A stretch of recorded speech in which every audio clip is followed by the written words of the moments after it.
Do I have your attention? Do I have your attention? Do I have your attention? Do I have your attention?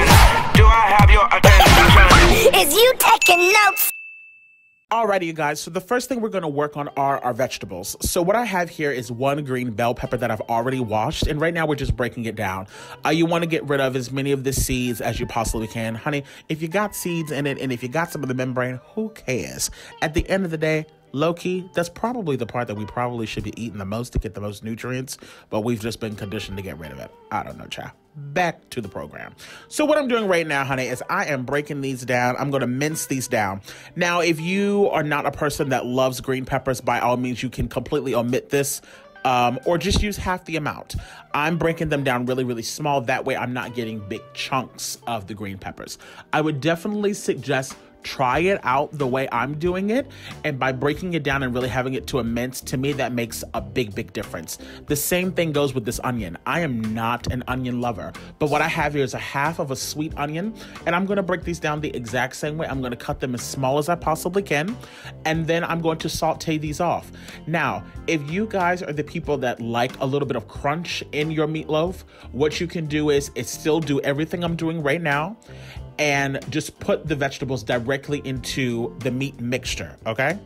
If you want the crunch. If you don't want the crunch, then follow these, next couple of steps when I go to saute it off. Because I'm not keen on having crunch in my meatloaf. So that's why I pre-cook mine before I put it to the meatloaf mixture.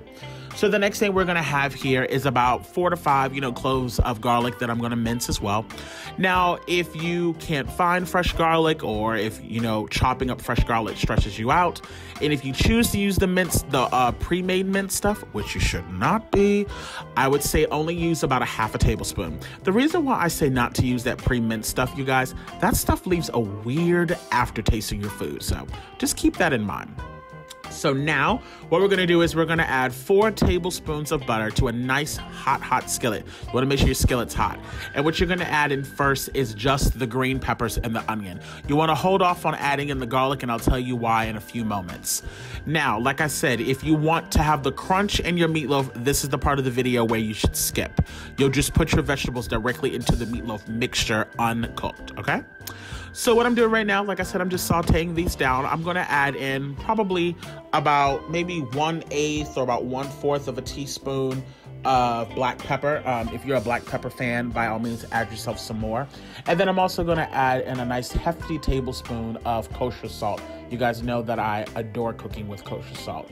Once you can see that the majority of the water has evaporated from the vegetables and they're starting to fry up nicely, or saute I should say, then you can go on ahead and add in your garlic.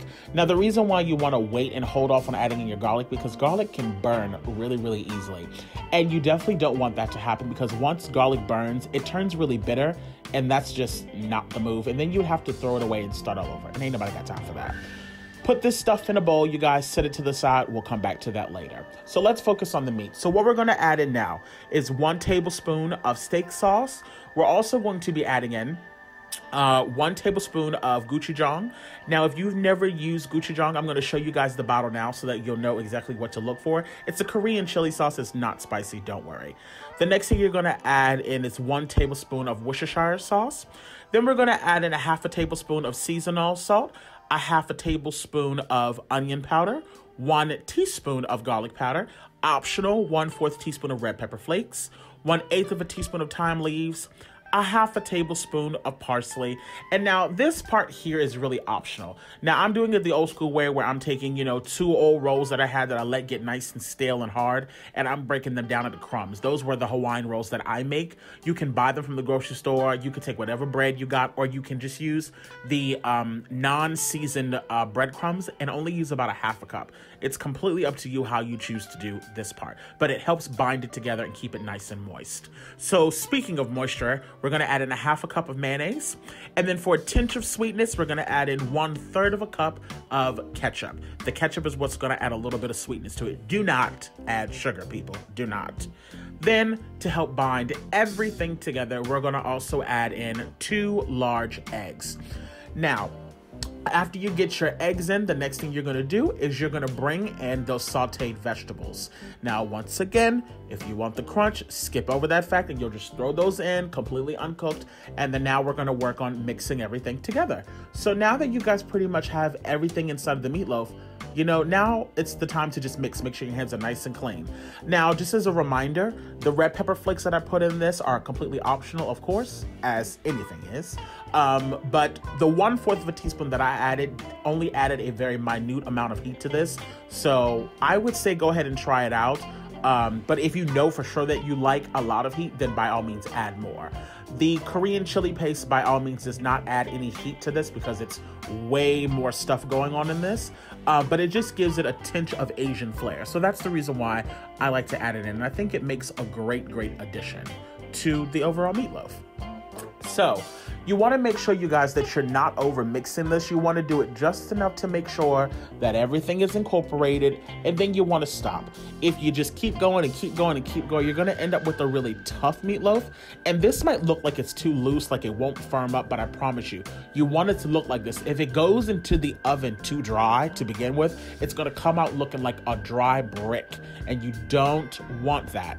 So now I'm going to transfer this over into a baking dish. If you don't have the best of baking pans, I would say line it with some parchment paper, not aluminum foil. The sugar from the from the barbecue sauce will stick to the aluminum foil, and then it just becomes a mess. So I would say probably use some parchment paper.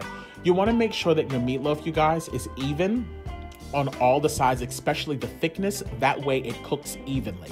Have your oven preheated at 350 degrees, and you're gonna bake this, you guys, at 350 for 1 hour. Okay, so at the 1 hour mark, you're gonna remove it out of the oven. You're gonna pour off all of that excess liquid, and then you're gonna top it with your barbecue sauce. Now, I'm not too keen on an excessive amount of barbecue sauce on the top of mine, so I don't put that much. By all means, if you like a lot of sauce, add as much as you want, honey.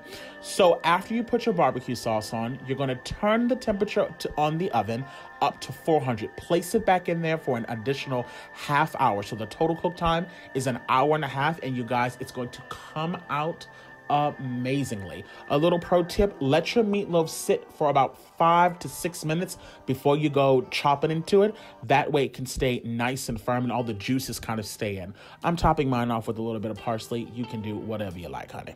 Get yourself some mashed potatoes, some collard greens, you know, whatever you want, and finish the dish off. I want to thank you guys so much for tuning in today, and as always, y'all stay cute and take care. Bye, guys. Happy holidays. Simply Food by